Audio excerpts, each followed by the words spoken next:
and someone knocks on the door. He opens the door, and it's his DL boyfriend, who turns out to be my minister of music. We're done.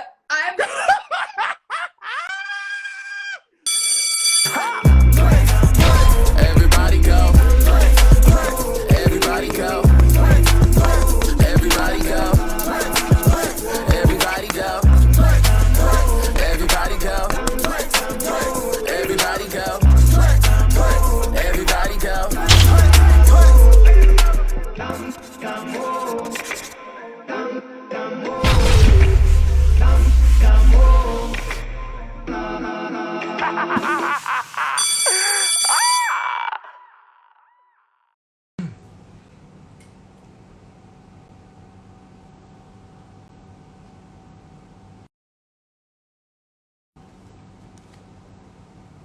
Hi guys. Oh, wait.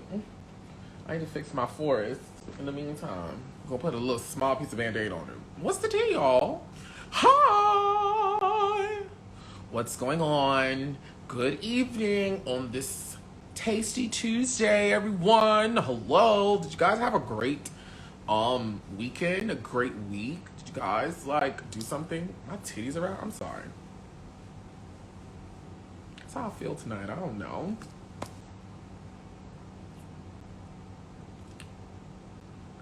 Y'all got the dishes done in time? Amazing. Amazing. Okay, listen. All right. Now listen. Now listen. Now listen. Now listen. I'm so sorry to the people who will be watching this video on YouTube because I'm uploading them out of sequence for a very specific reason. But y'all know by now that I'm going to upload every live to YouTube. And if there is a reason why it is not immediately up, that means something has happened and I need to do something. You guys hold on to your vaginas, calm down your balls, relax your wigs, rub your edges because the videos are coming. It's just, y'all know I have many jobs, okay? Y'all know I'm filming, I'm getting filmed, I'm showing up, I'm planning. It's a lot of things going on. It's only one Oliver, but believe you will begin to see the Antm uploads. The most recent ones, that's Wendy, Raylia, and of course Camille, and now Brooke. You will see them being uploaded beginning on tomorrow. I'm just trying to be a whole lot more strategic when it comes to unveiling my content because there's a lot of shit going on these days, y'all. And I'm trying to keep up. It's only one day. Anyways, class is officially in session. Thank you guys so much for taking the time out to come spend time with me down to the internet. Today we are talking to Brooke from America's Next Top Model Cycle 7. This is chat 101. Now, originally, I was supposed to be done at 101 because something told me that I was going to get through all the people that I wanted to speak to. But since I've been back for now, I think 2 weeks now, I've been working and I've gotten a lot of interest and I've been able to confirm a lot of people. So we're going past 101. I hope you're happy. I know you're happy. I'm happy. You better be happy if you ain't happy. And we'll see where we end. 105, 110, 200. I don't know, but I'm going to keep on doing it as long as I can because I know you guys enjoy it so much. The girls do too. Also do too as well. There we go. So without further ado, let me try to see if I can get Brooke in here. I love her Instagram name, Brooke Miller. Brooke Miller. I'm showing y'all too much chest today. I would love to talk to Marvin. Oh, hi. Hello. How are you? I'm good. How are you? I'm okay. I cannot complain too much. Not at all. It's been a long time coming. It's been a long time coming, but coming has arrived. We're here. Yes. How are you today? I'm really good. Thank you for being patient with me, being able to figure out my schedule and all of the things. All of the things. My wife has the baby. They're all settled. I got myself a cocktail. I got myself a mocktail. So we're good to go. Yes. Oh my goodness. Well, first of all, you look freaking beautiful. Thank you. My dermatologist has kept me looking young. So shout out to Laura. Well, Dr. Laura here in Austin. Mission accomplished, because you look beautiful. I love this short blonde cut on you. Thank you. Thank you. You look very fresh, like, and just beaming of just sun and milk and roses and butterflies and stuff. Milk and sun and roses and butterflies. Yeah. Good concealer. I have a 6-month-old who just started sleeping. He was the worst sleeper of all time. So it's a lot of good makeup, a lot of good lighting. Got the ring light going. You did your own makeup? Yeah. Oh, you did a good job. Well, thank you. So listen, how many years has it been for you since Top Model? 15. 15. Yes. 15 years removed. Yes, which is, it's unbelievable. It was actually, I think it was last month, September? Yeah, that it debuted in 2006. Wow. Yeah. That's crazy. Mind blowing. And I mean, we've all grown up. Things have changed. The world has gone around at least 15 times, and people are still talking about the show. How does it feel to still be a part of this phenomenon that's still going strong? Okay, so it blows my mind. I was thinking about this and getting ready to talk to you, and the fact that folks still find me on Instagram, send me messages. There are international folks, like people from Brazil and people from China, and just the international audience that it has and the reach that the show has had. If you would have asked me 15 years ago, hey, are people still going to care, going to be talking about it? Like, no. But here we are. And when you reached out to me, I was like, you want to talk to me? Okay. Of course. Yeah. Cycle 7 is one of like the best cycles out Is there. it? Definitely easily top 5. Really because of the girls. Okay. Like, and especially from doing these chats with all of you girls, Cycle 7 is in like everyone's heart. Everyone always gives the Cycle 7 girls so much love. Yeah, but you were definitely like a breath of fresh air on the show. You were so young and cute at the time. And then, of course, you know, that thing happened when you got eliminated. So, of course, we have to talk to you to see, of course, where you are now, but what went on back in the day, of course. Oh, my God. Oh, my God. Yes. I have people who still message me, and they're like, I'm so pissed. Like, I'm so upset. I just watched your elimination, and I'm crying. I'm in tears. I can't believe it. And I'm like, guys, this was a really long time ago. Like, I'm a 30-something. I've got a career. I've got a family. Like, I'm good. Like, don't you worry about me. But I love that people still care. Like, thank y'all. So, 15 years ago, yeah, Top Model came around. You were in high school. How did you get involved with the show? What made you audition? Okay, so wild story. One of my best friends in high school, Lisa. Hi, Lisa. She was like, hey, Top Model auditions are coming to town. My group of high school friends, we were super into the show. We would get together and watch it on whatever channel it came on. It wasn't the CW at the time. I think we were like UPN. One of the first. Yes, yeah, it was like one of those. Doesn't even exist anymore. So she was like, hey, there's an open casting call in Dallas. Let's all go have a big Dallas weekend and go. And we're like, yeah, we'll go and support you. So we show up, and it's at this random hotel in Dallas. Huge line of girls, like out the front door, wound up through the lobby, just like an entire auditorium full of girls. And at some point when you wait in line, they say, hey, if you're going past this point in line, you either have to audition or hop out of line. So all the supporters, gotta go. So my friends and I are like, okay, well, we'll just audition for fun and stand here and support you, because this could be hours, right? So we end up going in to the audition, and for whatever reason, I just am like having a little bit of fun, like going with it. I will never forget Michelle Mock, who's the casting director. She was there in person. So we like had to make this video as if we were talking directly to Tyra, and I don't know like why. I just got super into it. And then I was like, whatever. This is my friend Lisa's thing. This was fun. What a fun day. We'll see you later. Next day, I get a call back. They're like, hey, we've narrowed it down. Can you come back? We want to talk to some more girls, like one-on-one. certain times show up in this window. Okay, great. So I go back and I do my thing. I talk to the casting director. I'm goofy, I'm loud, whatever. Don't hear anything for probably several months. Oh. I'm on spring break, my senior year of high school. I get a phone call from, it was either a blocked number, an out-of-town number, somebody who wasn't familiar. Answer it, and they're like, hey, this is, I don't even remember who called me. This is so-and-so. We want you to come to LA to continue the casting process for America's Next Top Model. I'm like, what? Is this a joke? Like, right. What? I'm actually in high school. I'm not sure that I can do this, but like, can I get back to you? Mm-hmm. So this sets off a whole chain of like, what am I going to do? Uh-huh. And I remember my parents being like, this is wild, but you're 18 now, so it's your decision to make. And of course, an 18-year-old who has dreams of working in the media and, you know, like getting out and exploring the world and experiencing all of the things the world has to offer, getting out of my bubble. I'm like, hell yeah. Like, we're doing this. So I said yes.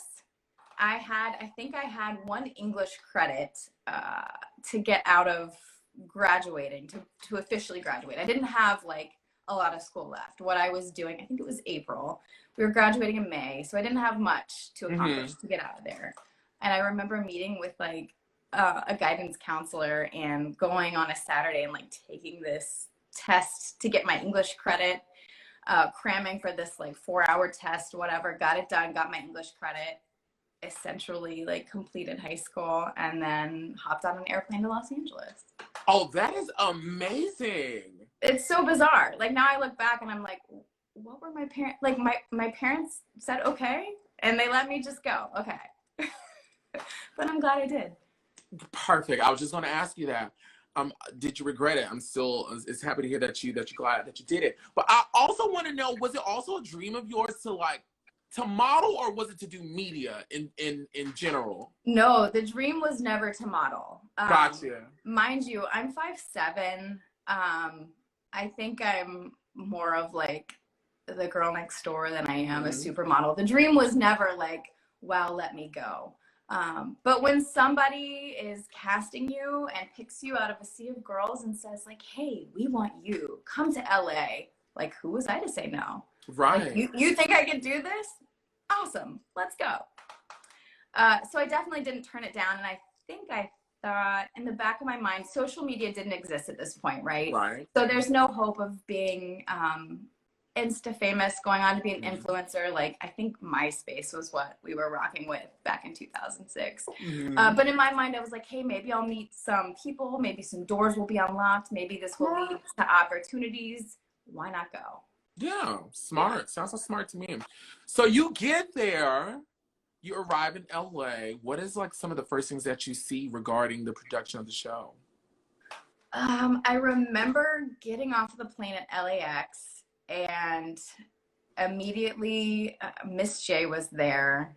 Oh. And I think he was dressed in like a flight attendant costume, and you turn the corner for baggage claim and he's holding up a sign, and it was like, oh shit, like this is real. This is real. Yeah, they whisked us out to a parking garage somewhere outside. I remember being in a parking garage outside to take headshots. And beyond that, I feel like we went straight to a hotel, and it was the process of like, there's 30 girls here. We're going to narrow it down to, 12, or, it's going to get smaller and smaller. So, yeah, I'm trying to think about that process. It was crazy. I remember taking a psychology test. I remember meeting with like medical professionals, all of that. I was like, wait, I thought we were here to just like be silly and have fun on camera, but it was like a very, very intense process. Yeah. How was it the first time you walked in and saw Tyra Banks? I'm trying to think of the very first time I saw her. I guess it was when we walked in to do like our very initial, it was like the judging panel, right? We walk in to do our very initial introduction. Hi, hello. Please let me be on your show, Miss Ma'am. I love you, I worship you, like, please love me. Uh-huh. I remember being nervous on the plane. I wrote the rap. And the iconic rap. I don't know about iconic. Like, the fact iconic. That people still bring it up, I'm cringeworthy, a little cringeworthy. But I wrote it on the plane. I remember I had my little notebook and I wrote it and I was like, oh, this will get them. This should be like fantastic. Do you remember it? I do. Can we? You know what? Come on, Brooke.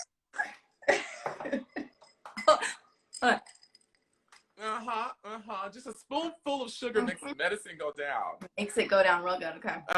In a very delightful way. I will never live this down. My little brother gives me shit consistently. All right, but because it's you. Let me see if I can nail this. Okay.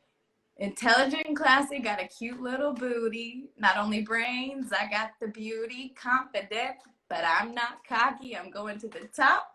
Don't you try and stop me. Only for you. Thank you. No, I bet everyone who's watching this is screaming right now. No. My new version, the mom version. Yeah. So I'm confident that I need coffee. These bars are gonna flop, but don't you try to stop me. God, you better go off. How many children do you have? Just one? How much what? How many children do you have? Just one. Just one. Yeah. Perfect. Just one. So I think the biggest thing from you guys' casting week may be that you guys had to pose nude on top of a building. How was that? 18, just left high school, and you're exposed. So, I feel like this gets overlooked in the big story of Cycle 7. It was in the introduction episode. I remember it was episode 1. And they've just said, hey, we're going to do a nude photo shoot on the roof of this hotel in Los Angeles. And I'm like, oh, shit. Like, my background, conservative, right? Like, I'm thinking about my grandmas. I'm thinking about my parents. Like, what? But in the same vein, I was like, this sounds awesome, right? Like, this sounds freeing. And I don't know, I was a tiny little thing back then, so I didn't have much to show off anyway. So I was like, you know what, just take it off. Let's go. Like, let's do this. Looking back, I'm certain that it was part of the let's find the conservative girls who are going to freak out and have a meltdown and have a cry about it, and let's go ahead and tease that out. You know, like, let's do the shock thing, right? Because that's what it's all about. And I don't think I gave them that shock. There was somebody else who didn't end up, I can't remember her name. Becky was one of them, and then there was another cute blonde girl that I feel like was really upset by it. I can't remember her name, but she was upset. Ginger, yes. Ginger. Yes. Thanks, guys. How do you know these things? It's impressive. My friends out here. Yeah. Yeah. Okay, now I'm seeing they know more. They know way more than me. Y'all, you guys are like, wow, y'all are on it. Yeah, Ginger.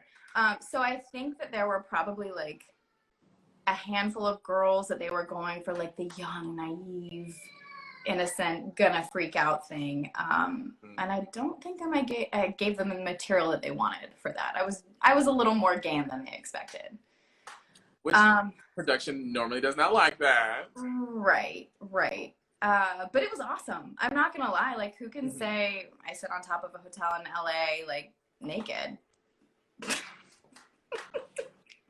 Who do you remember the most out of that week? We had a lot of characters. You had CarrieDee, you had Eugena, you had Cycle 8 winner, Jasleen, who was there. Like, who do you remember the most out of that week? That's what I was going to say. So CarrieDee, huge personality. You guys know this. Anybody who's watched the show and who follows, and, like, just all the personality in the world, made a big first impression. You can't help but know who CarrieDee is. And then that's what I was going to say. You brought it up. Jasleen was in our group. And she was just like the most fantastic. She was loud. She was beautiful. She was all about it. Like just a lot of personality as well. Mm-hmm. And when she didn't get chosen for her season, when they narrowed it down, I was like, how? You know, like she belongs with us. And then you get to cycle 8 and you realize, oh, like they were that was a very calculated decision. They were saving her for the next. Yeah. So she was fantastic. I feel like Eugena and I hung out, if my memory serves me correct. It's been a long time. I feel like we hung out a little bit during casting week. I'm trying to think who else I was like buddy with. It's been a while. It's all a blur. I just vividly remember like doing this like 4-hour psych test and like filling the bubbles on all these things and being like, what are you trying to know about me? So young, so naive to the whole thing. Like there's nothing in my brain saying like these people are trying to typecast me or find my storyline or like, you know, I'm just here like having fun. Having fun. Yeah. Hey. Now, do you think, which we'll get into a little bit more later, but do you think, especially early on, that there would be any type of like manipulation or like production stepping in, kind of influencing what happens? You already thought that. At the time, no. Okay. At the time, I'm just like happy to be there. Sweet little thing, trusting everybody. You're all looking out for me. You all want me to succeed. Oh, love you all, people. Everybody's my friend, right? Mm-hmm. And now, with time and perspective and all of the things, you look back and you're like, this was all a setup, every bit of it. That's reality TV, right? Yeah. I didn't know. I didn't know what I didn't know.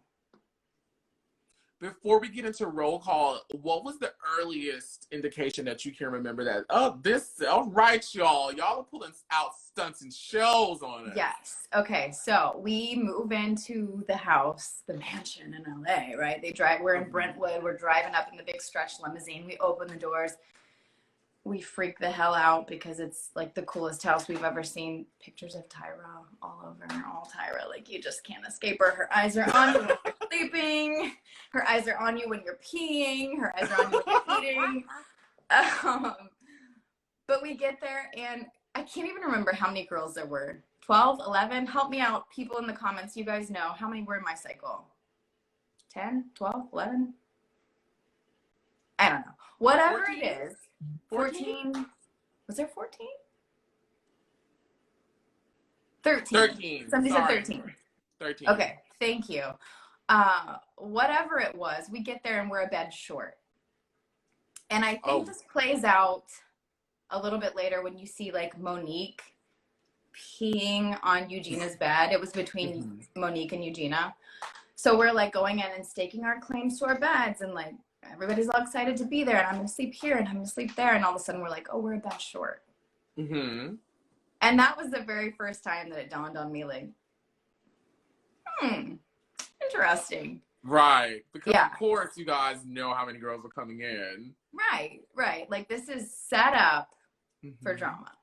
And then also I thought it was very bizarre that the second something intriguing started happening, if there was a spicy conversation or an argument or, you know, whatever, folks would just appear. When I say folks, I mean like camera people, like out of nowhere. There were like doors to a basement. I want to say it was a basement.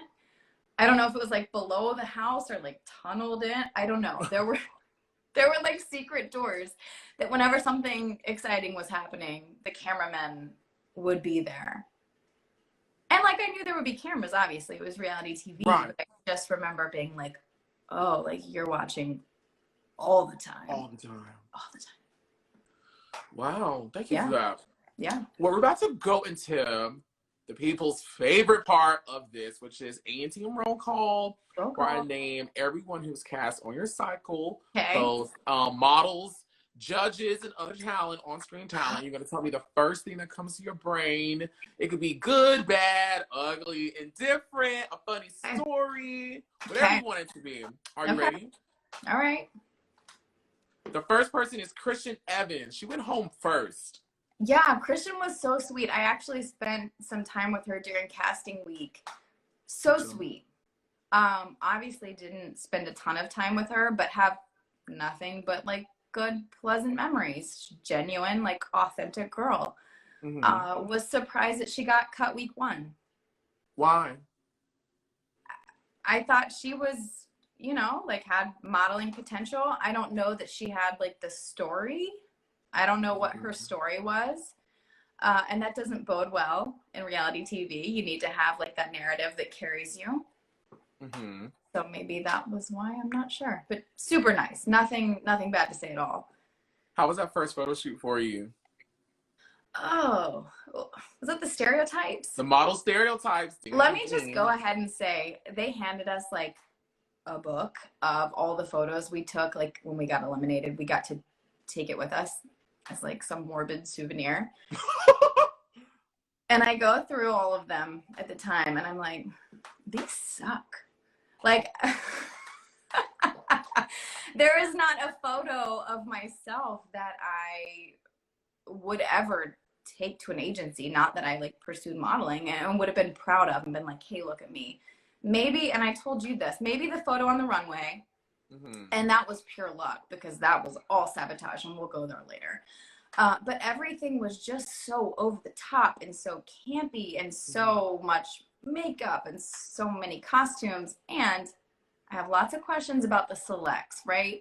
So you take, I don't know, like 75 to 100 frames. And I'm like, I'm either like the world's worst model, least photogenic ever, or you guys pick some shitty frames. I don't know which. And we never got to see them. We don't know what we were doing. And I don't know who made that final call. But the photo shoots were, I mean, I don't know, like, in general, do you think that like any of those were usable if you're going to try to be like a model in the real world? Even the most beautiful people, right? Like even Anchal, Eugena, like even the people who have had success as a model post-show, I don't think they're taking those photos to their agency. No, yeah, I think cycle 7, it begins to get a little bit more campy and like everything kind of becomes a little bit over the top. I do think cycles 1 through 6 carry just a more slight serious tone. I would agree with that. I think like 7 through like 7 through 13 was kind of like they're like. It got silly. Yeah, it got silly. Yeah. Which one? So besides the runway one, and we'll talk more about the photo shoots as we go through the girls, but are there any other photos that you like from your time on Top Model? The promo photos. That's it. That's it. What's your least favorite? Okay, so the hair wars, right? Weave and Steven, God bless you. I don't know where you are in this world, but he showed up with like an American flag, patriotic Team USA, right? Well, here's the thing that you all didn't see on the show. The ensemble had like a pilot's jacket that was like cut at the sleeves and like a fiery airplane coming out of like the USA flag. It was a tribute to 9/11. And that was like his theme, right? And I feel like the producer saw it, stepped in, and they were like, whoa, whoa, whoa, tad too far there, pal. Like, we're not gonna go there on this show. So they come in and they remove the airplane that's got flames coming out of it. They take off like this vest that's got ripped sleeves. And they're like, we're just gonna go with like a patriotic USA theme. Yeah. Cool, great. Right. Like, what? No. Yeah, that's it. Shout out to Weave and Steven. Where is Weave and Steven? I don't know. Is Weave and Steven still a thing? Hair wars? I don't know. The girl who went home that week was Morgan. What do you remember about Morgan? Wait, who's Morgan? Megan? I mean, Megan. Sorry. Who the fuck is Heather? I'm sorry, Megan. I was like, oh my God, I really don't remember. Like, rewriting history. right? Megan. She was cool. I think she was openly out and gay and like a proud lesbian. And I remember at the time being like, cool, like good on you. Mm-hmm. Very quiet. Super reserved. I don't know that I had like a one-on-one conversation with her. Chill. Again, like nothing bad to say, just very quiet. Gotcha. Yeah. I liked her pixie cut. She was great. Love the pixie cut. Like super nice girl in the real world, wherever she is. We might be friends today, but we weren't close in the house.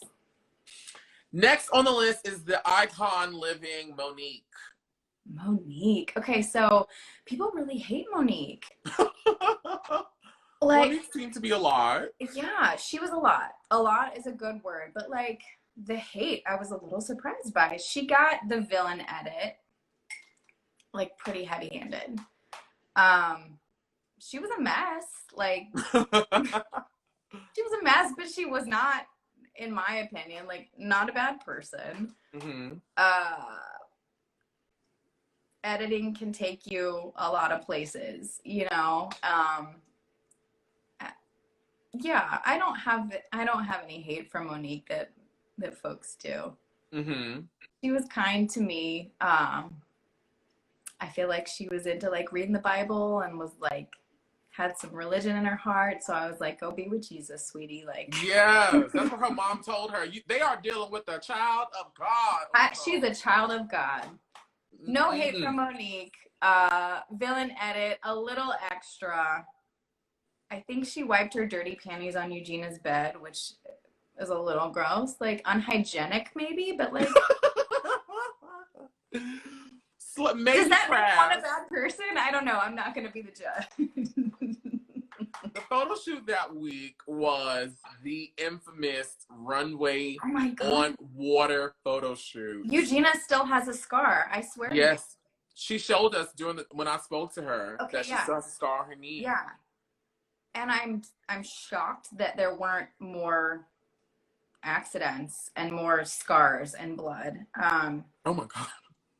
Right. So the idea is cool, right? We're going to build a runway. You guys walk over the water. It'll be a whole thing.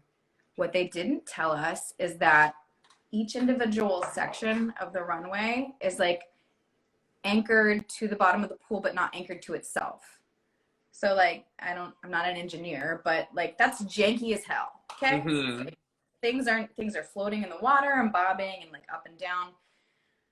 And then they give you shoes that don't fit, too big, too small, whatever. And these like super constricting outfits and like shove you out onto the runway. And you don't know until you're walking.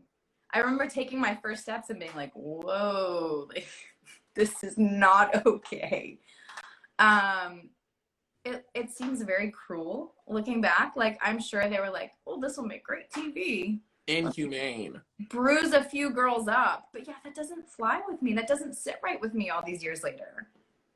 Someone could have like if you let's just say in the case of Eugena, she actually fell in. Oliver, yes. Thank God she grabbed onto the thing. What if she would have like struggled?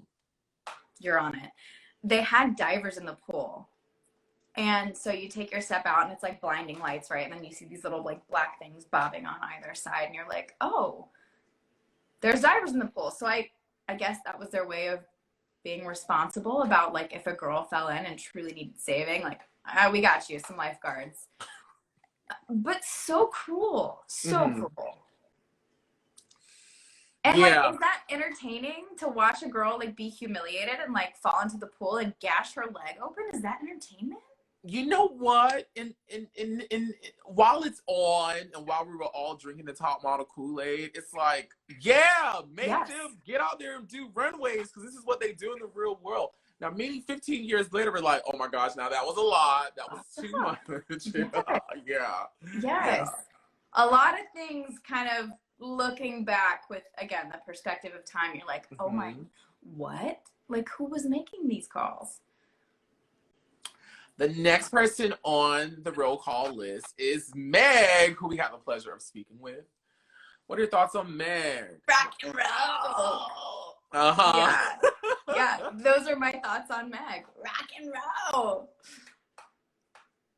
Such a beautiful personality. Yeah, she was so kind, so chill. I think like a very special artistic soul. Mm-hmm. Just probably not, that wasn't the place for her to thrive. I don't know that anybody like truly thrived in those conditions when you're talking like isolation and like competition and all of the things, but that certainly wasn't a place for Meg to thrive. She has an artist soul. Mm-hmm. And I hope that she's like living a big, beautiful life right now. Oh yeah, Mama's still thriving. She's still doing her art stuff, still smiling, still beautiful. Yes. Yes. Good for her. How was that circus photo shoot for you? That's actually one of my favorite photos of you, with you like, because you were the Elastigirl, right? And you were like, yeah. And look, I like that photo of you. I do actually. Thank you. Mm-hmm. I don't know that I love it, but I appreciate it. There was some Photoshop involved in like the lengthening of the limbs. If you go back and look, like my legs and my arms are not actually that long. Oh, I mean, that makes sense, I guess. There's some Photoshop. Mm-hmm. Like, I'm not that tall. Photo shoot was cool. What I remember from that was the editor of 17 magazine at the time was in attendance, and I wanted to be, like I said, in the media. A writer was my dream at the time, and I just thought like, oh my God, like let me endear myself to this woman and maybe she can help me after the show ends. So I remember being nervous because she was like in attendance, and I think she was on our judging panel that week. For the photo shoot itself, I don't remember that much. They had me in a leotard that was like very high cut V situation. Mm-hmm. I was like, this ain't flattering, y'all. But yeah, I feel like we were in a very like dusty, smelly situation that week as well. Yeah. Spent a lot of time waiting around that week in the limo. We were in the middle of nowhere. The next person on our list is, I said Monique, Meg, AJ Stewart. AJ. You did, and I watched that. AJ was great. Not somebody who I was super close to in the house. I feel like looking back, there were like the cool girls, and they would go out and smoke cigarettes on the balcony. And I was just like, God, like they're so cool, but I wasn't a part of that group. Mm-hmm. I wanted to be a part of that group. I wanted to be like rock and roll and smoke a cigarette with them, but I was not that cool. I think they were probably like, oh, bless your heart, you sweet little thing. Who was the cool girl group? The cool girl group was CarrieDee, Meg, AJ, Megan, and Anchal would kind of float in and out. Okay. And Eugena was like cool with everybody. Gotcha. But they were like, you know, like in high school when you got like the cool kid, like those were cool kids. Yeah. What photo shoot was that week? That week was the celebrity couple photo shoot where you guys had to take photos as one person and as another person, and you were Britney Spears, right? And you had the python. How was that photo shoot with you with the python? Again, I think that goes back to like the producers being like, we're gonna bring in this giant yellow python and we want to scare the living bejesus out of you, and like we want that reaction. I don't love snakes. Like, it's not my favorite thing ever to be like dressed in a python. Ooh. But I was like, this seems like a Hollywood python. He must be he must be tame enough. Like he didn't bite the ever loving bejesus out of Britney Spears when she carried him. So like, I trust you. So I remember they rolled in this huge like trunk on wheels. We're getting our makeup done, our wardrobe on, and they lift the trunk open, and these handlers like lift this python out, and they're like, oh, this is what you're gonna be wearing, like this is your accessory. And I was like, oh, but like you're not gonna see me sweat. They put it on my shoulders, and then they proceeded to tell me that Banana the python loved warm, dark spaces. Okay. Cool. He starts slithering down, down, down, like head first, down my body, like in between my thighs. Like nestled right up in there. And I'm for the love, like y'all have to help. Like get him out. Get him out. Like I'll hold him when it's time, but like get him out of my legs. Little nervous. Oh my God, that is so funny. Yeah. That is funny. Banana the Python. Yeah. Oh, I would have died. They would have broken me. I would have been like, girl, no. Like in general, I'm totally with you. Rattlesnakes and like the things in Texas that are around and like can like bite you and hurt you. I'm like, yeah, I don't mess with that. But I feel like this one was like trained, you know, like a circus animal. Like this is super dangerous, but this one's cool. We're gonna make an exception for Banana. Oh no. Yeah. All right. The next person on the list is Anchal, the beautiful Anchal. Stunning. Should have won the whole damn thing. Beautiful. I remember the first time I saw her, I was like, you are not of this world. You are stunning. You were it. I don't know that Anchal knew how stunning she was and how it she was. I think she struggled with that in the show. I think she struggled a little bit with like body image and confidence. And I'm just like, look in the mirror. You're it. So I hope that she's embraced her beauty and has found her confidence all these years later, because nobody can top Anchal. She should have won it all. Right. Beautiful. She is beautiful. Still beautiful. Yeah. The next person on the list is Jada. I feel like Jada was my buddy. We were super close. She got an edit that was like not kind. Yeah, like harped on her hair and like wanting to be the pretty girl, and like that was her background. It wasn't all like that. Like she was bummed about her haircut. I think she was bummed about her makeover, but like cool girl. Cool girl. Did she cry a lot? I remember she was trying to make it seem like she was always crying. Yeah, I think that was part of the edit. She was super bummed around her haircut in that day and was like, the tears were flowing. But in general, I don't remember her being a crybaby. I remember her like she wanted to have like a family and a boyfriend, and I think she's gone on to have all of those things and has a big family and all the kids, and yeah. Shout out to Jada. Hi, Jada. What about Michelle Babin? Michelle, okay, so super cool. I say that about everybody. Like I had no beef with anybody. Oh, I can't see you having beef with anybody, Brooke. I don't believe it. Yeah. Maybe if the producers of the show. If Monique would have wiped her panties on my bed, like we might have had beef. But she did to Eugena, so I'm like, whatever. Michelle was, I think, trying to figure out who she was in all this, which like not the time to figure out who you are when all the cameras are on you and people are asking you questions all day, every day, and like you're trying to be a part of a reality television show. So I applaud her for that, for like being honest about who she was and what she was feeling. I got edited, I think, when she came out maybe as like, hey, I might be gay. They cut to a shot of me like with this shocked face, like, oh my God, how could you ever?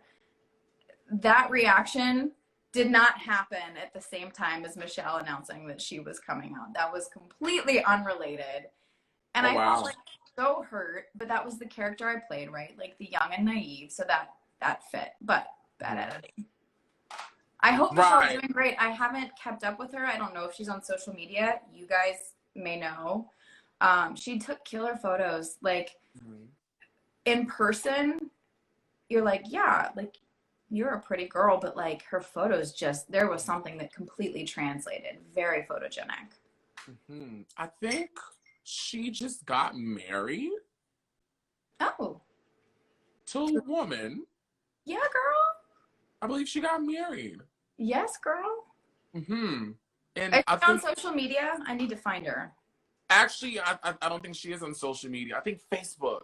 I'll send you her Facebook link. I think she's on Facebook. I need to send her a toaster.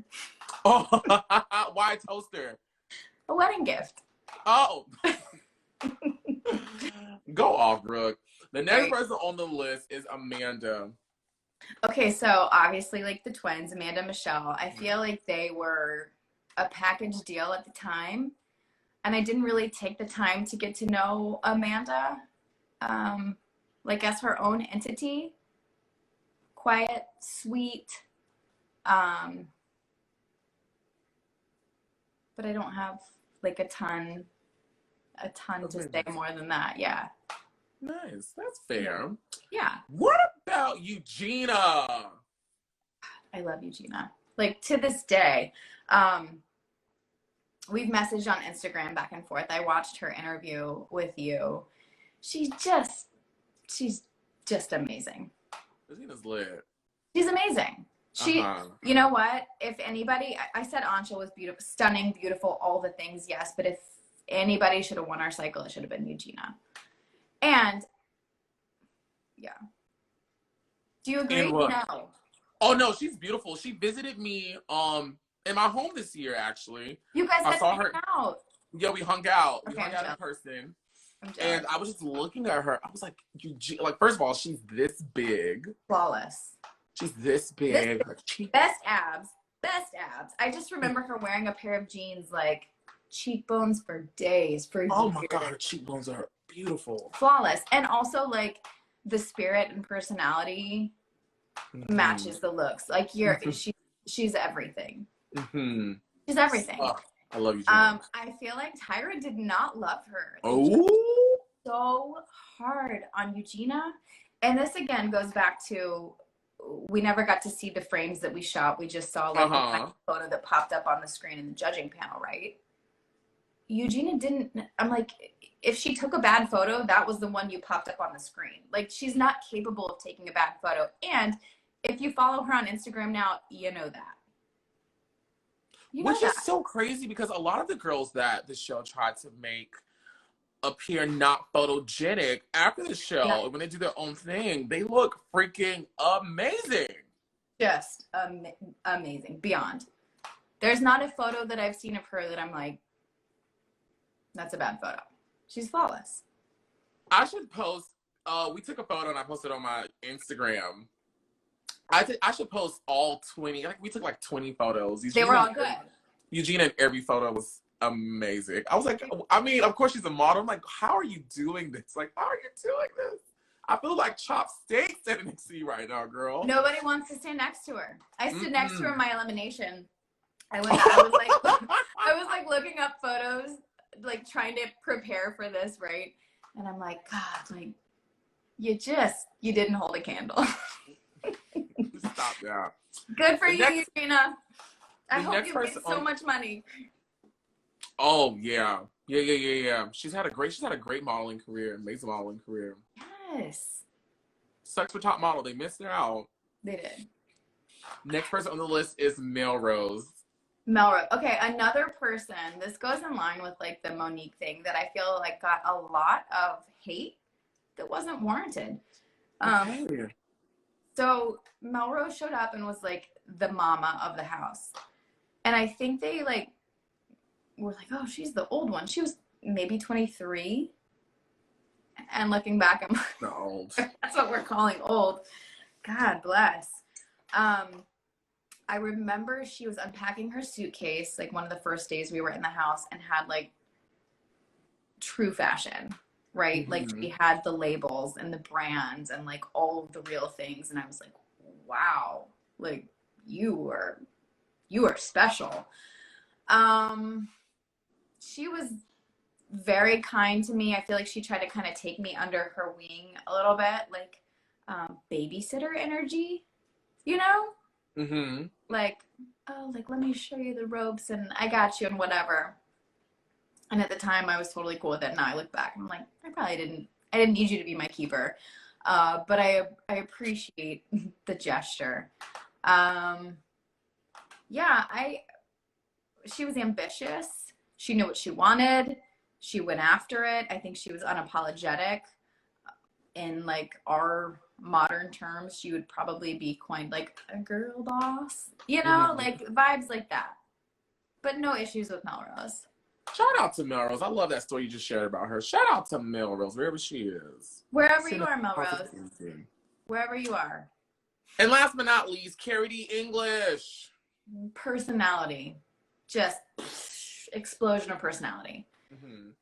I'm like, you should be like a movie actress. Just like photos don't even do you justice. She needs to be live and in living color. Did you see the interview I did with her? Yes. It was a full production. There were like acts to it. There were props. There were all of the things. It was a movie. You know what? Honestly, after I saw it, I was like, I can't do this because I don't have that to offer. I don't have props. Stop it. No, this right here is more than enough. Trust me, everyone is enjoying you right now. What about your thoughts on Mr. J? He was your creative director. I'm not sure what title he had for your season, but he was at every photo shoot with you guys, coaching you. What was your experience like working with him? You know, I didn't have a ton of exposure to Mr. J. I feel like he popped in for photo shoots. There was like, if he had like a special attachment to anybody, it definitely wasn't me. I saw him for like lickety split. Trying to think if I felt like he was like a coach or a mentor. Not really. He just kind of like popped in and like did his thing and said his thing and was gone. So like no real relationship there. Okay. Yeah. What about looking to the judges panel now? Twiggy. Twiglet. Adorable. I think we got to go out to dinner with her once. Melrose saddled up to her and kind of like sucked up all of her attention. So I didn't get to have a conversation with her, but icon. Was excited to like be in her presence. Your cut right now was kind of reminiscent of a Twiglet. Oh. Yeah, definitely. Shout out to Twiggy, 1960s. Shout out to Twiggy. What is she doing? Do we know what she's doing? Does anybody know what Twiggy's up to right now? The last time I saw Twiggy move her mouth and speak was on RuPaul's Drag Race season 2. How long ago was season 2? Last year. Okay, all right. And I think she updated her Instagram maybe a couple days ago, maybe a week ago. So she's with us. She's kicking it, chilling. I'm gonna go find Twiggy after this. I'm pretty sure it costs a lot of money to get Twiggy out of her house. I don't blame her. If I was Twiggy, it would cost a lot of money to get me out of my house. Yeah, something tells me it costs a lot of money to get Twiglet in a car to a call sheet. Something tells me. Twiglet. What about Jay Alexander, runway diva coach extraordinaire? Miss J. I will tell you this. There was a day, I believe it was the day we got makeovers, and we were at our house all day, and they had turned it like into a salon, and all of a sudden like I start smelling like the most delicious smell of all time, and like there's all this ruckus coming from the kitchen, and I like walk in and he's in there cooking homemade fried chicken. Like he's frying chicken for us. Really? I don't remember this being on camera. I don't remember them showing this. I don't think it ever made it on camera, I don't know why or how it did not. But yeah, he just like whipped up a whole situation of like, yes. Like he knew what he was doing. He was all over it. Yeah. So that's my favorite memory of Miss J is whipping up some fried chicken for us. I would love to eat Miss J's fried chicken. I bet you would. Yeah, like I would really enjoy that. Like that would mean a lot to me to get some fried chicken from Miss J. It was like such a tender gesture too, because he wasn't doing it for the cameras. I think he was just like, just with y'all. Yeah, like let me just be with you, which was so rare. Because I don't feel like we ever truly connected or spent time with any of the you know, the people, the judges. Like it was rare. They popped in to do their thing on TV and they were out. And this was just Miss J chilling. That was Miss J. I mean, this is very consistent with the stories we've heard from past contestants about him, you know, being very friendly and kind to you girls. So it's glad to hear that theme continue. Yeah, so kind. Like, I wish he would come to my house and teach me how to walk, because I don't feel like I... You still haven't learned all these years. Yeah. What about Nigel Barker? Noted fashion photographer. Noted fashion photographer, Nigel Barker. Like, no special relationship. I think he was fond of CarrieDee. Like, not in a weird way, but was like, you know, like into her energy and her vibe. But yeah, him and I there was like never any like connection there. He was probably like, get her the hell off this show. Yikes. Yikes. Yeah, I don't think he was a supporter. Last but not least, Tyra Banks. Oh, Tyra. Is that her middle name, Lynn? I think so, actually. I'm bullshitting, but I actually do think that's her middle name. I just be saying stuff, girl. I just making up stuff. Tyra Lynn. Hey, girl. Tyra. So, if you would have asked me this question 15 years ago. They say it is her middle name. I'm so sorry. They say that's her middle name. Y'all, every time I say Tyra Lynn, that's me being an asshole, really. That's actually her middle name. Wow. Okay, but like how? How did you... I'm super impressed, by the way. Tyra Lynn. Okay, so if you would have asked me this 15 years ago, after she kicked my ass off and was like, bye-bye, I was a little hurt. Salty. I was a little salty. Salt in the wound. I thought, and this goes back to me being 18 years old and thinking that everybody had my best interest at heart. I truly thought she wanted to be our mentor. She wanted to be our best friend. She cared. She loved, right? Like, in my heart, I really, truly thought, like, beyond the show, she's going to care and she's going to be invested in my life. Not the case. And listen, as a grown woman, I get it. I understand. I totally understand. But at the time, it hurt my feelings. For sure. Now, today, I would love to have a conversation with Tyra, like, the mom. I know she has a son. Having kids changes you. I feel like you can be really into yourself and the world revolves around you, and then you have a kid and everything changes. So I would be so curious to have a conversation with her, like, today, here and now, and just see what life is like, you know? Like, how has that changed you? And who are you as a person now?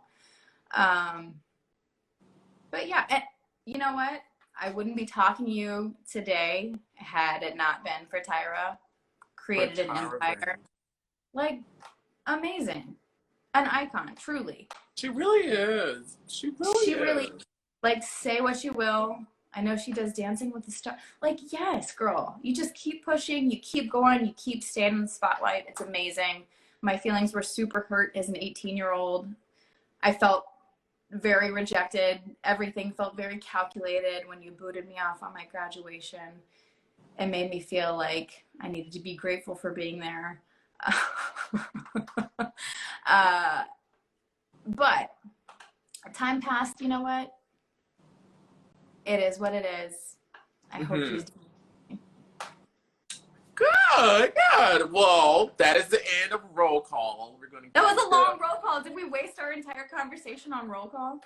You know, roll call is typically long because I'd say everyone, and then, you know, you get into sharing stories and stuff like that. But fan questions, which there are a lot, but not a lot. It's kind of some of the things you've already answered, so I may pause and kind of skip over something. But I do want to say this, though. You brought up something that made me think. Even on Dancing with the Stars, every night, whenever it comes on, Tyra Banks is always trending, and they are literally taking her and, like, ripping her into pieces. But you know what I like about Tyra Banks? And I think the rest of us should take a note out of this woman's Bible. Let me know. Tyra Banks does not give a damn about what they're saying. She doesn't look to the left. She doesn't look to the right. She doesn't look behind her. She is blinders forward into fully what she's going to do. And that is the type of confidence and perseverance really that gets you through the day. Yes, ma'am. Yes, ma'am. I don't watch Dancing with the Stars, but the fact that like me neither. Name is still on the lips of folks and trending on Twitter and all the things, like she's relevant.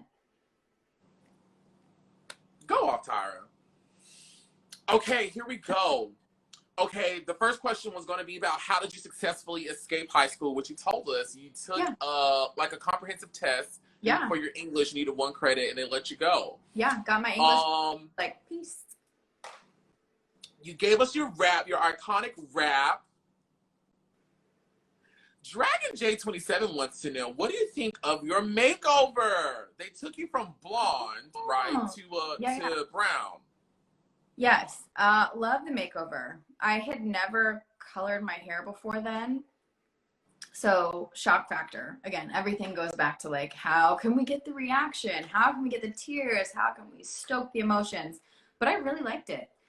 They gave me this fabulous weave, which, oh my God, like took so long and it was so much hair and it was so heavy and I didn't know how to care for it. And it was a whole thing, right?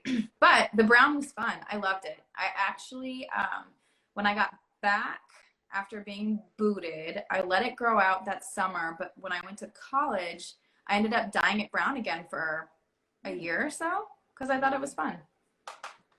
Where did you go to college? I went to the University of Texas at Austin, Hook'em Horns. Oh, no. What did you study? Yeah, broadcast journalism. Nice. Look at you. Look at and you. I'll tell you this. So I thought I wanted to be in front of the camera, right? Mm-hmm. That was all I knew. I was like, somewhere I'm going to do something in front of the camera. And Top Model, this is like me being reflective all these years later. I couldn't have connected the dots at the time. But Top Model opened my eyes to this whole world behind the camera. Right? Like all I saw was you can be a TV personality if you want to be on TV. And then I went to Top Model and saw like there's this entire world of producers and production assistants and camera people. It's an entire world behind the camera. And it kind of opened my eyes to like, you could do those things too. So connecting the dots. Again, all these years later, I'm a TV producer now. So I was just about to say. Yeah. I do. I'm in sports TV, so like not reality TV, whole different world. I work for ESPN, so completely different than reality TV. But it did open my eyes to a world that existed behind the camera. So it was cool. Are you on the floor giving out directions and stuff in real time? Because I feel like I can see you doing that. Yeah, so I am a field producer. Yeah, control freak. So I do a lot of like coordination and communication, and I work with our talent, I work with our cameras, and yeah, it's amazing. I love it. Have you guys ever had a gay guy on ESPN? Ooh, that's a good question. I would love to come talk about balls. No, that's how do you like them balls? That's a good question. That's a dope ass segment. How you like them balls? How you like them balls? Okay, listen. I'm gonna go pitch this to my boss. Are you in? Oh, I'm down. Listen. Do you watch football? Are you into football? Just say yes. Just say yes. Yes. Okay. I love football. Yes. Perfect. I'm gonna go pitch this.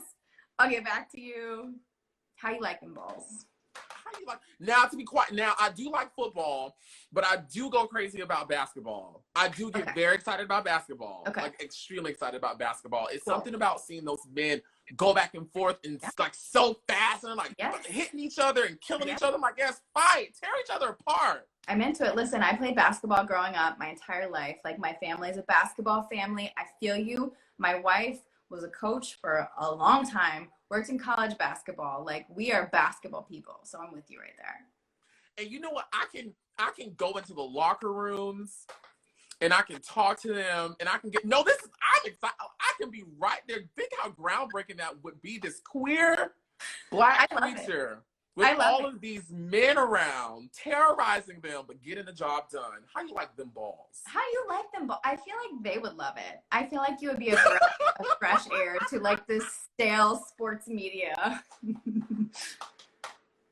Brick. I'm thinking about basketball. Brooke, we're going to win some awards. We are. Emmys in our future. Oh, yes. Now I'm going to be thinking about this all day, really. I'll get back to you. Okay, here we go. This is Steph. Redhead. How was it meeting the iconic Dita von Teese? I don't think we spent any time with her. Y'all are gonna be so disappointed. Like, I know you think that we're like rubbing elbows and like besties with all of these people. We really weren't. They popped in, they did their thing, they were gone. I didn't get a one-on-one with Dita. Beautiful woman, had a whole thing. I think she was friends with Sutan. I think that was the connection. I can see that. Yeah, I think they had history there, and that's how she maybe came to be on the show. Mm-hmm. But they made a whole big thing. I remember that week about me not being like sexy enough. I feel like that was the edit I got that week. Was like me not being sexy enough. And mm-hmm. What do you want me to do? What do you? Well, we won't even go there. But anyways, continue. Okay. Kimiero DM'd me because I know I'm mispronouncing your screen name. I've forgotten it. Remind me, please, babe. But they're asking, AJ did you dirty when they didn't pick you to go back home to Austin when she won that runway challenge? A lot of questions about that. What does Brooke say about that? AJ made the right decision. She went with the fun girls. She went with the cool girls. She took her friends. No fault to AJ, right? Like, none at all. She did the right thing. I was just incredibly homesick. And I wanted to get back to Texas. I was like, please take me, like, no, AJ, you did the right thing. Good call, girl. How many months were you gone from home?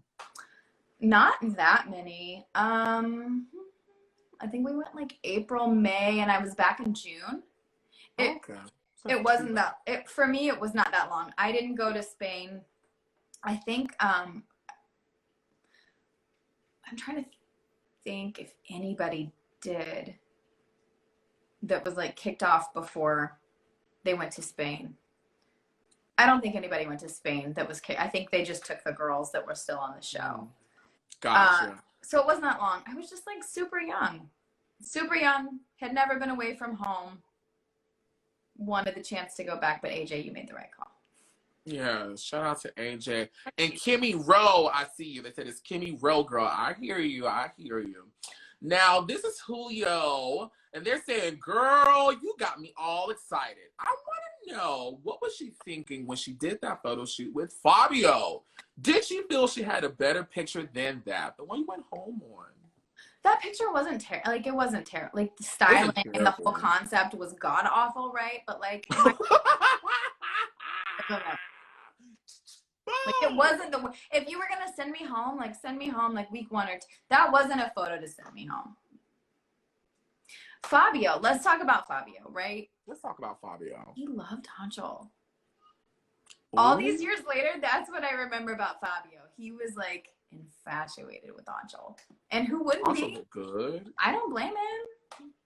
Right? They styled Anchal real nice. Anchal they had pulled mama's hair back and had all that. Hey.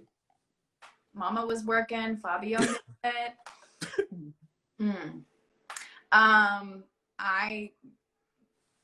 I didn't feel any type of way. I remember him like kind of being like sweaty a little bit, and they were like, grasp his thigh, like grasp it like you mean it, a little higher, and I'm like,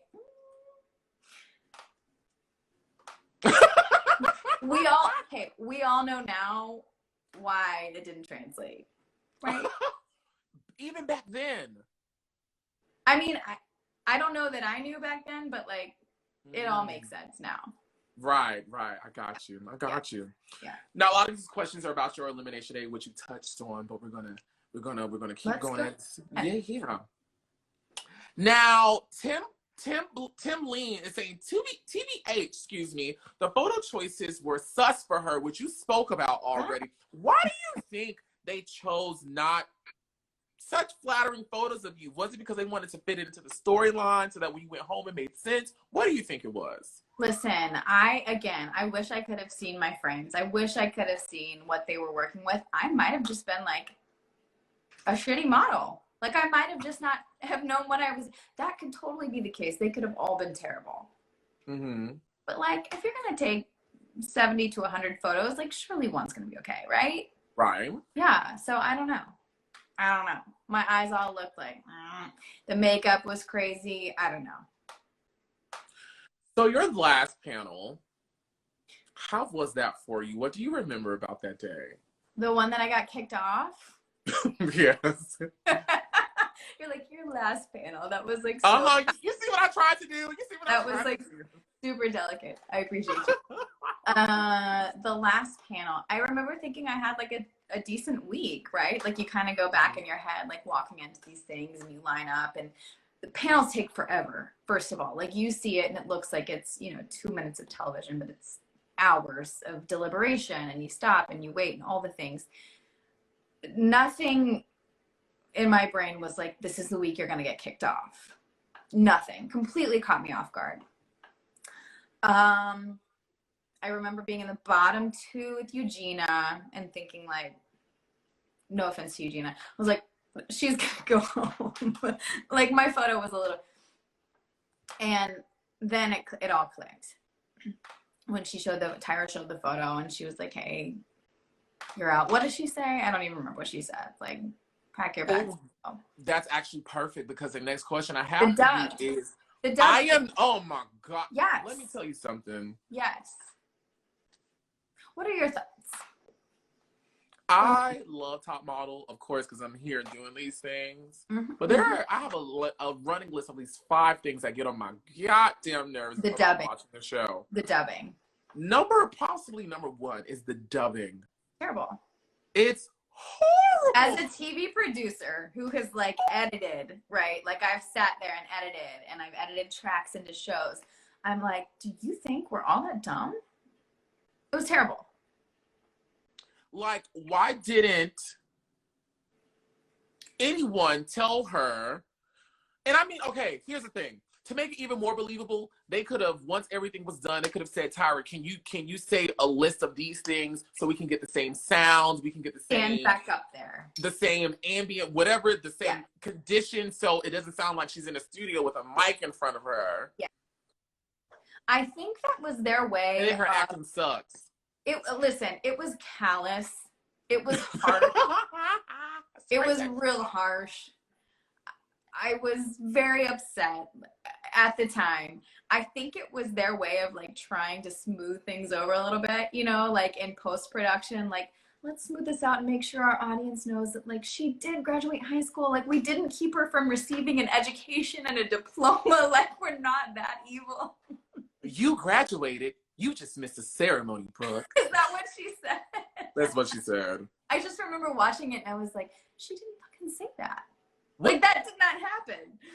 What did she say? Do you remember what she said to you in that moment? I don't remember anything except for, and I'm not going to get the verbiage right here, but it was something to the tune of, do you know how many girls would be grateful to be here rather than be at their high school graduation? Like the world would rather be here. Everybody would rather be here than be at their high school graduation. And I was like, oh, like you might be right, but in this moment, like, oh, this is a punishment. You know what? Now, looking back, again, perspective. Thank you, Tyra. Thank you, Tyra. You saved me from a long-ass, boring-ass graduation ceremony with the itchy cap and a sweaty robe, and I appreciate you. But at the time. Is that really how you feel?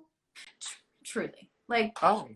Did you go to your high school graduation ceremony? Yeah, graduation is boring. Did you love it? Right. Like you probably would have rather not been there. Yeah. Right? My boyfriend picked me up after and we went back to his house. Ooh. Can I ask what y'all do at his house? Ooh. Can I tell you a messy story? This is a messy story, bro. Oh, girl. Real side note from Top Model Girl. Mm-hmm. So I had a boyfriend. He was my first boyfriend. This is when I was in high school. And he was older than I was he was 3 years older than me. Yeah. Okay. Maybe 4. He was 21 because he could buy alcohol. But like I brought him to the house. My mom was a police officer. He met her. He met my grandparents. Like it was a whole thing. Hold on. He brought alcohol to your house and your mom was a police officer? No. I was like, wow, you were brave. Oh no, my mom would have killed him. But I kind of lived with my grandparents more so in high school. Yeah. So my grandma and my grandparents, they were like, that's his boyfriend. Yes, he can spend the night at his house or he can go over there and stuff like that. They would let me. Yes, craziness. Shout out to your grandparents. Shout out to my grandparents. Yes. That's amazing. So the night that I graduated, they were like, do you want to go have dinner or stuff like that? I was like, no, I want to go chill with my boyfriend. Okay. We weren't sexually active or nothing like that because I was too scared. That's a whole nother live, girl. Yep. I was gonna say we could probably save that for a whole nother day. Yeah, that's a whole nother live. I wasn't doing none of that. But the shade was, he had a roommate, right? Mm-mm. He had a roommate that lived with him. His roommate would always tell me about this guy that was DL that he was dating, right? So I would never forget. I'm sitting in the living room on the couch, and he walks down the doors, and someone knocks on the door. He opens the door, and it's his DL boyfriend, who turns out to be my minister of music. We're done. Girl, I was so gagged. What? I don't even. I don't have words. This is a true life story, Brooke. I would not lie to you or the whole internet. Listen, I grew up in the church. His face was, all the blood left his face. That happened the day I graduated. I'll never forget. Okay, moving on. Hold on. Was it ever spoken of again? You know what? Did you see him on Sunday? I did see him on Sunday. I never said anything. Hey, we got to work out our own soul and salvation. Hey. Lord, help us. I ain't sneaking with no deacons, okay? But anyways, here we go. Do you think you going home when you did on the day that you graduated was a production ploy? 1000%. Do you think it was because they probably tried to do many things to you throughout the season and you didn't like fall for any of it? So it was like, maybe this is our one chance to get her. No, I think it was probably the questioning and all of the interviews and all of the things from day one was about me being in high school and about how young I was and about what I was missing out on and giving up. And the line of questioning was always like focused on, oh, you left high school. Yeah. So the target, it was drawn, I guarantee you, from casting. You know, there's some things that I wish I could talk about with you guys right now what I'm saying right now, it doesn't make a lick of sense, but in about 5 more months, it'll make a whole lot of sense. Wait, how more? I may have been and done something, but... Hold on. You know what we call that in the business? A tease. Oh, yes, that was definitely a tease. That was a really good tease. Those producers remember everything that you say. Yeah. Oh, for sure. I mean, that's their job. That's their job. You will think and you will feel like they have forgotten about it. And then the day of reckoning will come, i.e. I get eliminated on my graduation day. Yeah.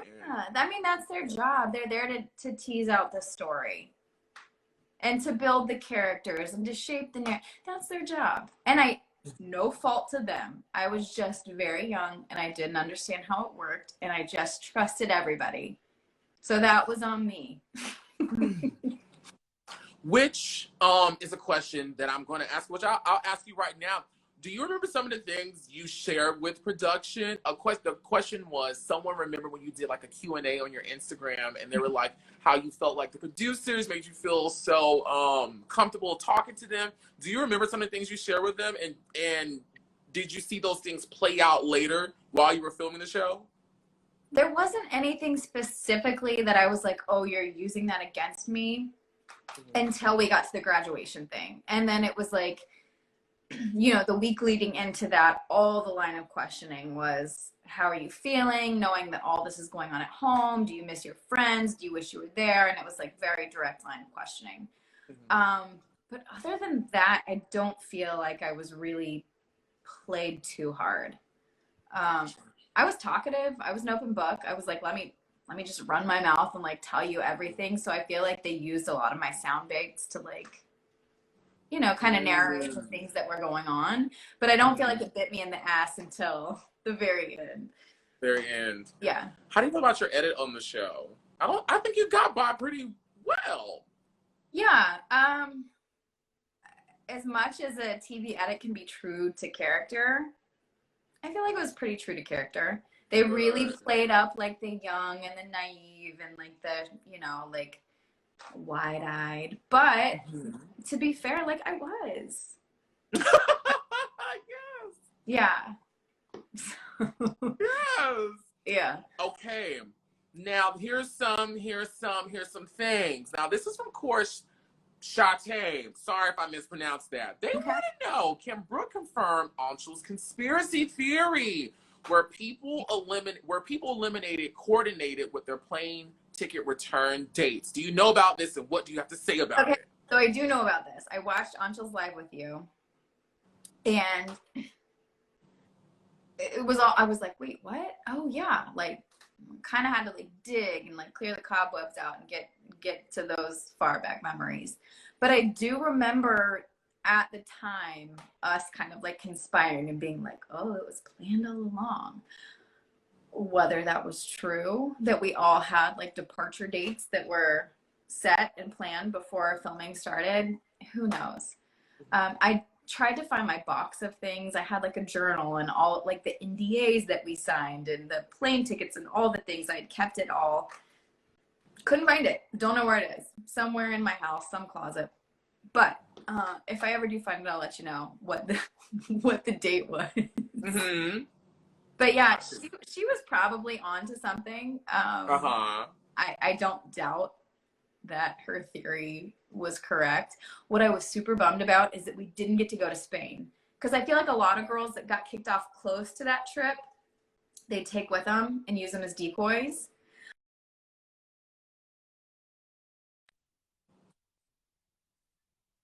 And I was quarantined for like 2 weeks before being sent home, and like I didn't have a key to my hotel room. The PA would come and let. What's going on, y'all? Hope y'all are enjoying, but we gotta interrupt this right fast for a word from our sponsors.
Has joined. Brooke, I'm not sure what happened. It literally just said live ended. Tyra, give me 1 second. Tyra, get your ass out of here, okay? We bind you. The ghost of Tyra. You, Tyra. The ghost of Tyra. Move! Tyra Lynn. Tyra Lynn. She has marched in. But we're back. We're talking about you not having a key to your hotel room while you were sequestered away. Yeah, it was so bizarre. They were like, hey, you're kicked off the show, but like also you can't have contact with the outside world. And I think all of that is to protect the order of those eliminated, so nobody can guess, you know, based on when you return home, what order you're kicked off in. But I just remember like getting out of my hotel like twice a day and then like being super sad. I called my mom. I was like, can you send me some books? Like, I've got nothing. Like, I'm locked in this hotel room. Didn't expect it at all. Like, it was something I never thought about, like having to wait to fly home. But we did. It was a super long 2 weeks. A lot of room service, a lot of boredom. Not fun. The ugly Not side. being able to talk to anyone. Do what? Not being able to talk to anyone. Yeah, super isolating. I think I maybe got a handful of phone calls, and it was like when the PA was in the room, you know? So I couldn't, I guess they were making sure I didn't call and like tell anybody what was going on. Show. Yeah. Dang it. Yeah. This is from Kimmy Rowe. Let her know she was supposed to be the last Antm chat. So yes, so you are 101. 101. I can't believe I've done these 101 times. Okay. Shout out to you. And I told you this like in DM, but as somebody who's like kind of in the business, like I know what it takes to do what you do, and the editing and like the scouting of people and just like the sheer hours it takes to do what you do and pump this content out for free. Like whoever is watching this and following you, like you need to know. You need to know what you are getting for free. Like that's incredible to me. It takes so much time and so much effort. Well, I appreciate that. And you've built this whole thing. Like you've built it from nothing. So that's all kinds of incredible. Thank you. I appreciate that. Thank you. Yeah. I do it for the people out here. They love it so much. They really do love it. They really do. I am like so amazed by the folks. I feel like there's like this like niche cult following still, and people are like really into it. Who knew? And the pandemic stirred up a whole thing where people were binging and like getting back into it. So. No, I love them. I've met some amazing people doing this entire journey. Not only you guys, but the people out there who watch, and it's definitely been a blessing to my life. I love doing it. I really do. That's awesome. That's awesome. Okay, we talked about your hair being brown. Beck_Wolo wants you to be slightly messy. So they said, okay, I just read Oliver's story about you spilling the tea. What's the juiciest thing about your cycle that people don't know about, but that sticks in your head? Give us anything you got. God, I wish I had something like super juicy. I'm trying to think. It's okay if you don't. Yeah. This entire chat has been juicy. Juicy. God. Let me go on to the next one. I'll keep thinking about it. Matthias 2. There were images of Janice Dickinson visiting the girls at the house in cycle 7, but it never aired. Do you remember this? I don't remember Janice visiting the house. I'm not saying she didn't visit the house. I don't remember that. What I do remember is that I called her a bitch to her face. Janice? Yeah. So we had like this TV correspondence challenge, right? And they were like, you're going to interview Janice at like the opening of her, I don't know what it was. Like she was there for some reason. And it was going to be like the faux red carpet, sure.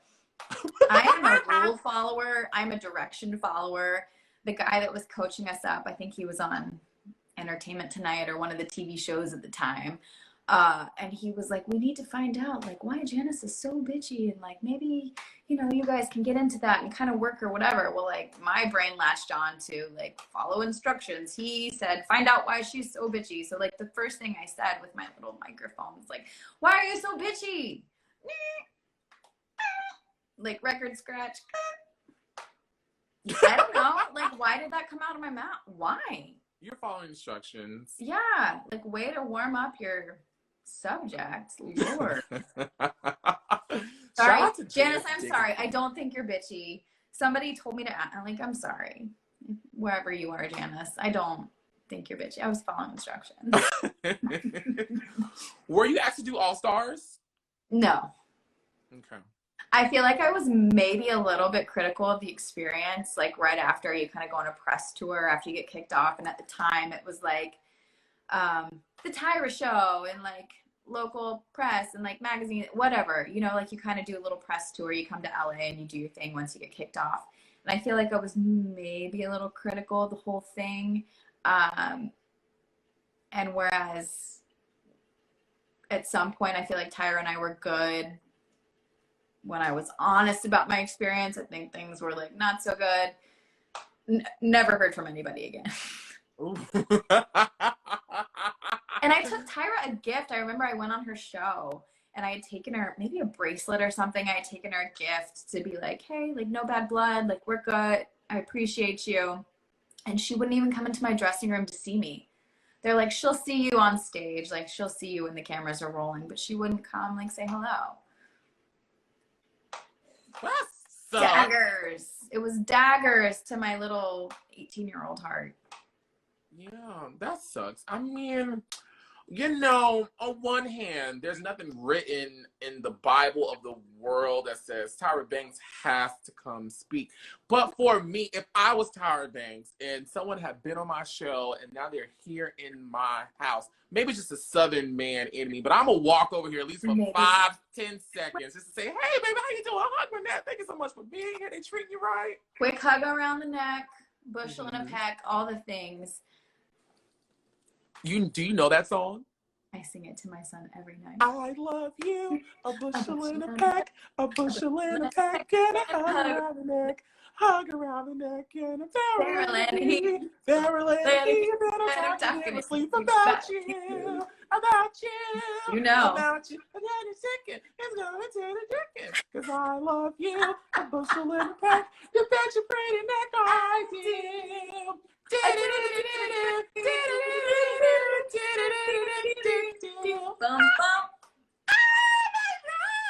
I think we just became best friends. Yes! You don't know how many times I think I've said bushel in the peck in my lives and no one has ever said it. No, I got you. Yeah. God. Yeah. Southern grandmother. I got you. I can keep on going, but I won't. She didn't come hug you. That sucks, Tyra. She didn't come hug me. I was super just, again, grown me. Totally. I totally get it. But tender, young little heart of mine, it was devastating at the time. I was like, I thought you handpicked me, Tyra. Yeah, she handpicked you. She ain't picked you again, I guess. Damn. Yeah. The next question actually was asking about the Tyra Banks show, which you just did. You did a freestyle for us. Now, the last question, so many people want to know that I want to know as well. Of course, we already know that Eugena's in the chat. Hi, Eugena. Eugena. Hi, beautiful. Tell her we were talking about you. You should have won our whole very season. Nasty, negative things about you, Eugena. We were dragging you through the. Eugena, what makes you so bitchy? Sis, I have to call you.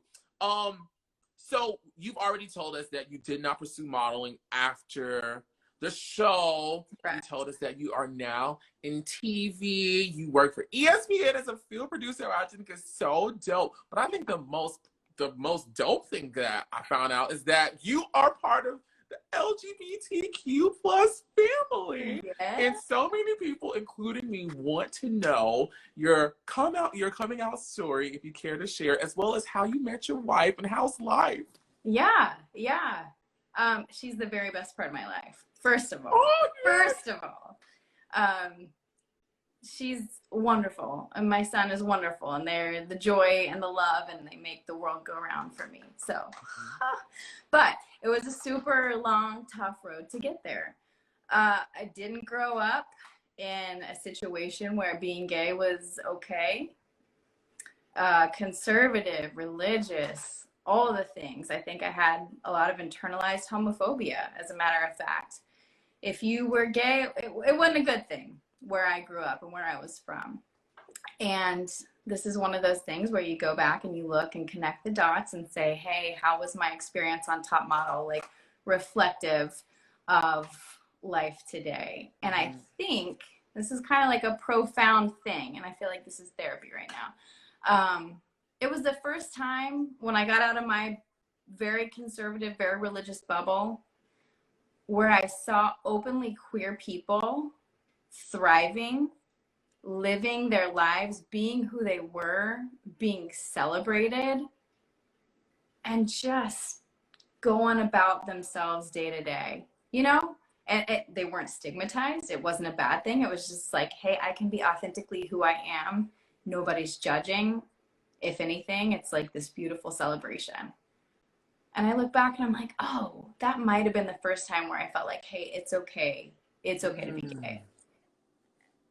So. Oh, that's amazing. Yeah. So, not something I would have known at the time. It wasn't even a possibility in my mind because of the way I was raised and how I came up.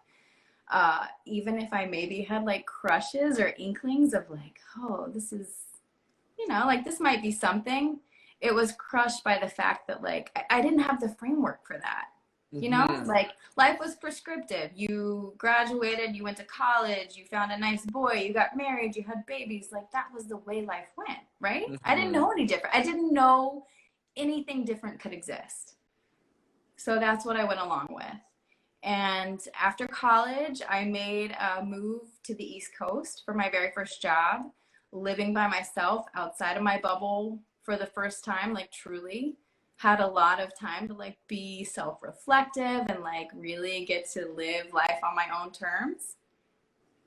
And things started making sense, right? Like I'm around people and there's these feelings and there's these things and oh, okay, like maybe this is something. And I wasn't scared for the first time in my life to like drop the expectations and be exactly who I was and go after what I wanted. So that was the beginning. It's been a long, hard journey. I lost family. I lost friends. Like it's been a decade of rebuilding, I would say. When you come out to yourself, like there's such a freedom inside, and you realize like, oh my God, I've got to come out to the world, and that's a whole lot scarier. So it's this paradox that you're straddling this line of like, oh my God, I feel so free.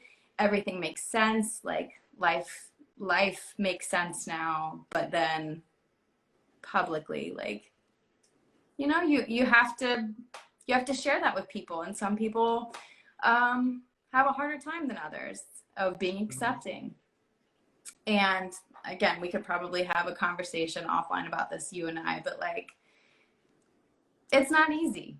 It's not easy, but it's worth it. Oh, definitely. To be your true, authentic self and to get to live life on your own terms. Like, there's such a beauty on the other side of all the hard things. And I feel like I'm finally reaping the benefits of that, like, a decade later.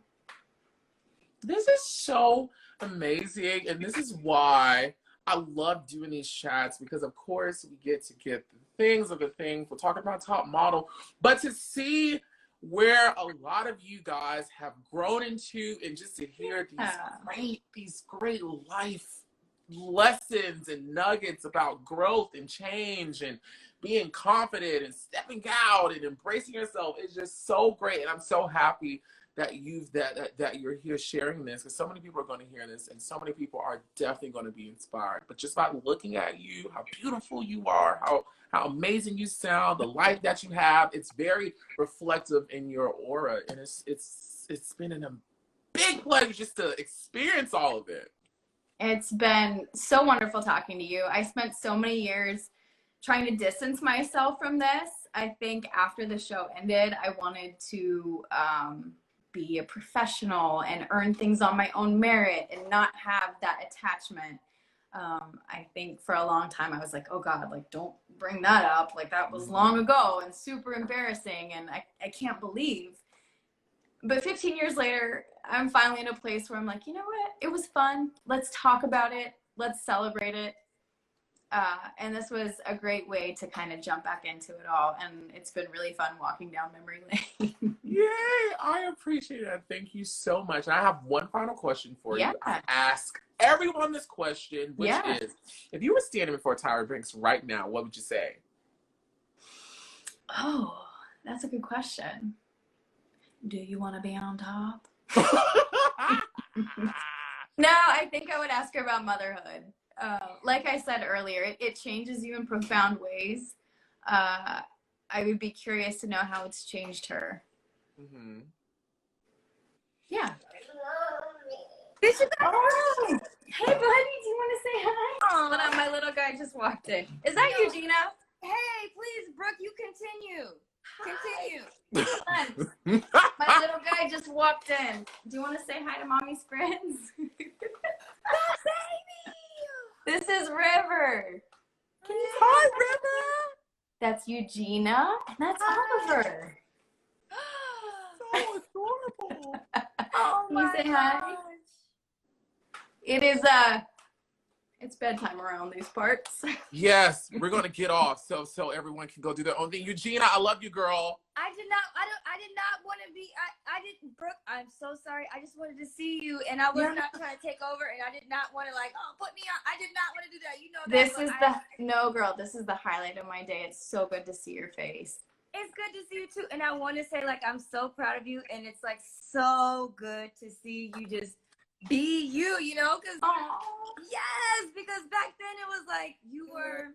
First of all, let me tell you something, Brooke, and then we'll go. You guys just think about me. But Brooke, I remember I used to watch you because I was everybody thinks she's just innocent and aloof, but I always saw you had this thing about you. You used to always make these comments, but under your breath though. And I was like, Brooke, there's something to Brooke that people are underestimating. So just to see that you came out and you have this whole authentic, true life that is you outside of Austin, and your upbringing is just so beautiful and telling, because you've always been that, and I'm just so glad that you are who you are. Yeah, that's seriously so kind. I wish I could hug you right now. That's amazing, and I feel the same way about you. I've been your biggest cheerleader from behind the scenes and have followed you on Instagram, and I'm just God, the world is yours. You're just the truest, kindest, best soul ever, and I miss you. I miss you too. Wait, where are you living? I'm in Austin. You're back in Austin. You're in Austin. I'm still in Austin. Are you in New York? I'm not in New York anymore. I'm back in LA. I'm back in California. Okay, well, at some point, I'm going to have to figure out a way to get to Atlanta, to Oliver, to get to LA. Maybe we all make plans to get together. Maybe we all get to Atlanta or something like that. We'll figure it out. I'm actually in Atlanta, more than I'm in LA for work. So. I'm in Atlanta a lot because my family's there. I just saw Oliver. Where did we see each other? In July? Mm-hmm. I was visiting my mom and dad, and I was like, I'm going to be out there. So I'm out there a lot too, so we do have to get together. And hi everybody, thank you guys for being here. You guys are so Thank you so much, Eugena. I love you. Thank you so much. You're welcome. I'm gonna go because this ain't my thing, but I love seeing you, Brooke. I wish you the best and everything, and bye everybody. How do I get out of Love you. Bye, Eugena. Oh, sorry, Eugena. Brooke, I'm gonna let you go so you can go be a mom. Thank you so much. Thank you. It's me and all of my friends here for taking the time to talk to us and sharing your story. It was very inspiring speaking to you this evening. Absolutely. It's been a pleasure, and I'll get back to you on our sports show because it's happening. What about the balls? What about the balls? What about the balls? Oh my God, I'm so excited. Bye, Oliver. Bye. Everyone send Brooke love, hugs, kisses to her and River for giving us an amazing interview on America's Next Top Model Cycle 7. Bye, buddy. You guys have a good night. Good night. That was freaking amazing. I love my job. I really do. Listen, guys. I don't know if we have any more lives this week. I really don't be knowing. I really don't be knowing until the next day I wake up and I look at my calendar, to be quite honest with you. But you know what we do. We drop the photo. You guys put in your questions and we get this thing on rolling. I love you guys so much for your love, your support, for watching. We've been doing this for over a year, over 100 chats for over a year. You guys are freaking phenomenal. You guys have not only changed my life, but really changed the lives of every person who's walked through these doors, these classroom doors, our virtual classroom doors, and shared their story. The clap really goes to all of you guys for sharing, for liking, for commenting, for watching, for commenting your questions, everybody who gets badges, merch, DMing the girls, getting attention. You guys are freaking rock stars, and I love you guys so much. Listen, I'm about to get out of here. This video will be uploaded to my YouTube channel this week, as well as the other videos, so don't be bothering me no goddamn more asking me when I'm uploading the videos. Get it going! I gotta upload it. I got a dog. I got laundry. I know I got 100 jobs. I be having shit to do sometimes, okay? But it will be uploaded, I promise you, as well as the other videos. So be sure to go to the Oliver Twixt YouTube channel where you can find this chat and 100 other Antm chats. Some Tyra Banks, when Tyra Banks called us on a cell phone, girl. I think I'm going to upload the full conversation because the full conversation is actually 15 minutes. Since she never called me back. I don't know. I'm praying on it. But go over there, peruse around, like, subscribe, and hit the notification bell so you can know when a video is premiering. I love you guys so much. Be safe out there. Have fun. Love, live, hug, fight, fuck. I don't know. Anything gonna do the last thing. Be sure to what? Parade and Kegel. You guys are freaking amazing. Good night, y'all.